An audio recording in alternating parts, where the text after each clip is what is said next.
পাখি যদি আপনি পালতে চান, কবুতর পালতে চান, যে সমস্ত পাখি বিশেষ করে কবুতর খাঁচায় পালা যায় অতএব পালেন, কোনো অসুবিধা নেই।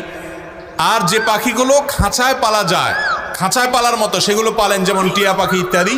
কিন্তু যেই পাখি উড়ে বেড়ায় আপনি সেগুলোকে খাঁচায় বন্দি করে রাখছেন এবং এটা রেখে তাকে কষ্ট দিচ্ছেন, সেটা কিন্তু জায়েজ নয়। আর যেগুলো খাঁচাতেই পালার জন্য উপযোগী এই টাইপের, বাহিরে রাখলে বরং, ছেড়ে দিলে বরং সেগুলো মারা যাবে, তাহলে সেরকম পাখি পালতে অসুবিধা নাই। কখন বুঝবেন আল্লাহ আপনাকে ভালোবাসে? যখন আল্লাহ পাকের অনুমোদিত কাজগুলো আপনার ভালো লাগবে। নামাজ পড়তে ভালো লাগছে, রোজা রাখতে ভালো লাগছে, কোরআন তিলাওয়াত করতে ভালো লাগছে, আল্লাহর জিকির করতে ভালো লাগছে, আলেম ওলামার সাথে থাকতে ভালো লাগছে, ঠিক আছে? আল্লাহর হালাল কাজগুলো যখন ভালো লাগবে বেশি বেশি, বুঝবেন আল্লাহ আপনাকে নির্ঘাত মহব্বত করে।